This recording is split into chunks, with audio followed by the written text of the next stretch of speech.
রাষ্ট্রপতি পদে মির্জা ফখরুল ইসলাম আলমগীরকে মনোনয়ন দিয়েছে বিএনপি। দুপুরে সচিবালয়ে দলের চেয়ারম্যান প্রধানমন্ত্রী তারেক রহমানের সভাপতিত্বে বিএনপির স্থায়ী কমিটির সভায় এই সিদ্ধান্ত হয়। সংসদে বিএনপির একক সংখ্যাগরিষ্ঠতা থাকায় মির্জা ফখরুলের দেশের 23তম রাষ্ট্রপতি হওয়া অনেকটাই নিশ্চিত। এরই মধ্যে দলের সব পদ ও মন্ত্রিসভা থেকে পদত্যাগ করেছেন তিনি।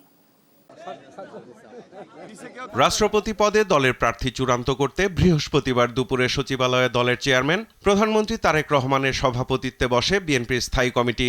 সভায় দলের মহাসচিব মির্জা ফখরুল ইসলাম আলমগীরকে রাষ্ট্রপতি পদের জন্য চূড়ান্ত মনোনয়ন দেন বিএনপির শীর্ষ নেতা তারেক রহমান, যা স্থায়ী কমিটির সকল সদস্যরা সমর্থন জানান। স্থায়ী কমিটির বৈঠকের বিস্তারিত তুলে ধরে ব্রিফ করেন দলের সিনিয়র যুগ্ম মহাসচিব রুহুল কবির রিজভী।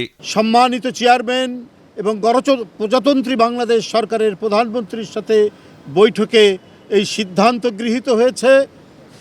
বাংলাদেশ জাতীয়তাবাদী দলের প্রার্থী হয়েছেন মির্জা ফখরুল ইসলাম আলমগীর। এখানে ছিলেন জাতীয় স্থায়ী কমিটির সদস্যবৃন্দ, চিফ হুইপ এবং সকল হুইপ এবং দলের সকল যুগ্ম মহাসচিববৃন্দ উপস্থিত ছিলেন। তিনি জানান, দলীয় সব পদ থেকে পদত্যাগ করেছেন মির্জা ফখরুল ইসলাম আলমগীর। প্রার্থী হওয়ার সাথে সাথে বাংলাদেশ জাতীয়তাবাদী দলের মহাসচিব এবং জাতীয় স্থায়ী কমিটির সদস্য পদ থেকে পদত্যাগ করেছেন। এই বিষয়টি আপনাদের সামনে আমরা সারা জাতিকে অবহিত করলাম। এরই মধ্যে মন্ত্রিসভা থেকে পদত্যাগ করেছেন মির্জা ফখরুল ইসলাম আলমগীর। তিনি রাষ্ট্রপতি নির্বাচিত হলে দল ও সরকারের 3টি পদ ফাঁকা হবে। সাইফুল রিপন, দেশ টিভি, ঢাকা।